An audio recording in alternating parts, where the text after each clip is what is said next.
sidang jamaah salat zuhur yang dirahmati oleh Allah Subhanahu wa Ta'ala. Tausiah pada kesempatan ini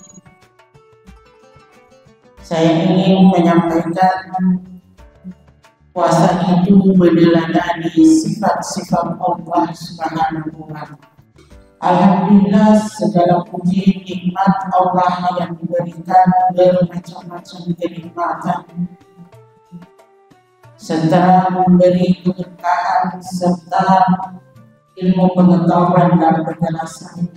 Ya Allah, curahkanlah kepada hamba-Mu Muhammad sallallahu alaihi wasallam, Allahumma shalli alaihi, beserta para keluarga dan sahabatnya yang senantiasa memberi petunjuk sampai di akhir zaman. Ketika kita berbicara tentang konsep puasa itu meneladani sifat-sifat Allah Subhanahu wa Ta'ala,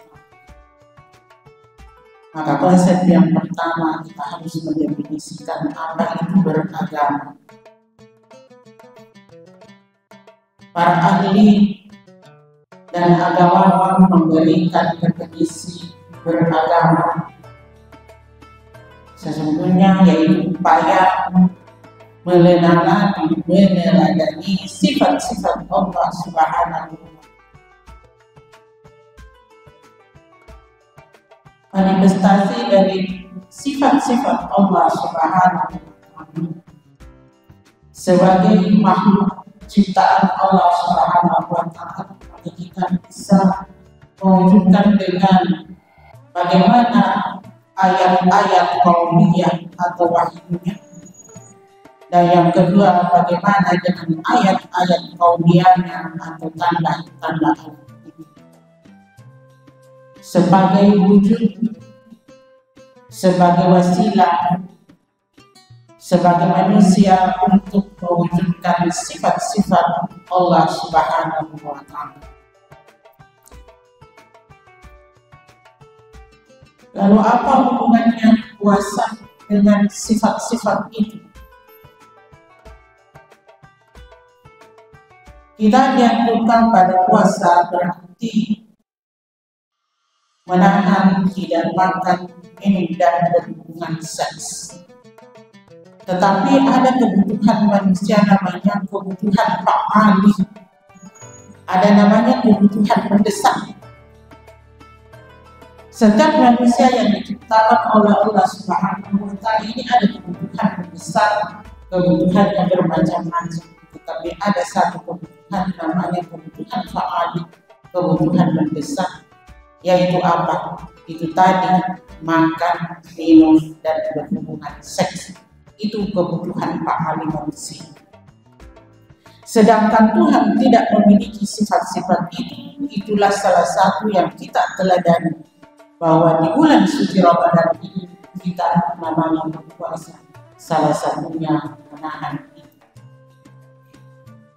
Lalu sifat selanjutnya yaitu maha mengetahui.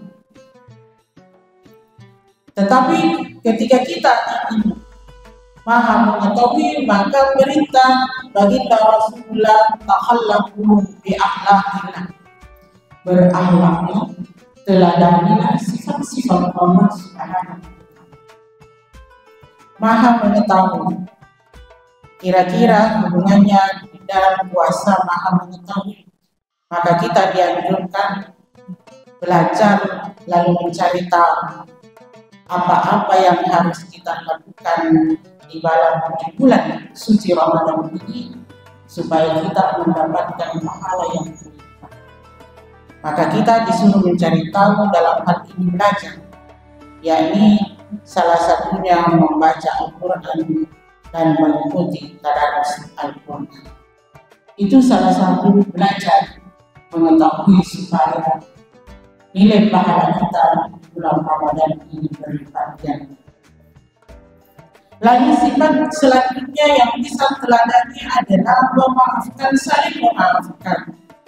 Wal kazimina al-ghaiza wal 'afina 'anil nas. Saling bermaafan kita kepada semua manusia ketika ada sangkut paut, ada kesalahan terjadi antara kita, maka wajiblah adanya dengan sifat meneladani maka kita saling memaafkan. Saya kutip pendapatnya Imam Al-Ghazali bahwa ke-99 sifat Allah Subhanahu wa Ta'ala, namun ada satu yang kita tidak bisa teladani. Apa itu? Karena selain itu bisa kita teladani mereka yang belajar taat. Bagaimana menambah pahala? Maka bersedekah dan berderma. Tetapi bersedekah punya batas. Tetapi saya sampaikan kepada anak-anak mahasiswa, ketika belum punya gaji, maka sedekah ada dua, materi dan non materi. Maka salah satu wujud bagi anak-anak mahasiswa bisa bersedekah dalam setiap harinya, maka tambah semuanya. Sampai beri sejumlah adik-adik mahasiswa sebagai bentuk sedekahnya. Kenapa? Karena kita belum punya finansial yang lebih bersedekah dengan materi. Tetapi saya kira para dosen di kampus sudah bisa bersedekah, berderma karena dia sudah punya gaji. Tetapi besarnya tadi saya kutip pendapat Profesor Quraisy, teladanilah sifat-sifat Allah sesuai dengan kemampuan. Manifestasi dari sifat meneladani Al-Ghazali bahwa kita bisa sifat Allah 99 tadi ada satu yang tidak bisa kita teladani, ketuhanannya. Maka sebagai kesimpulan tausiah pada untuk ini, marilah kita belajar meneladani sifat-sifat Allah Subhanahu.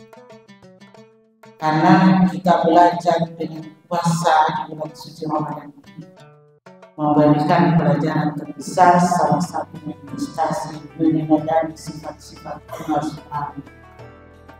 Maka barang siapa meneladani sifat-sifat Allah Subhanahu wa Ta'ala, berarti kita membangun peradaban ke arah yang benar.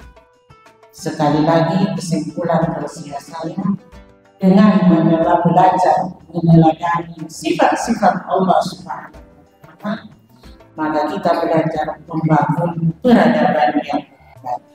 Demikian yang sempat saya sampaikan dan tidak dan wallahualam ila aqwamit thoriq. Assalamualaikum warahmatullahi wabarakatuh.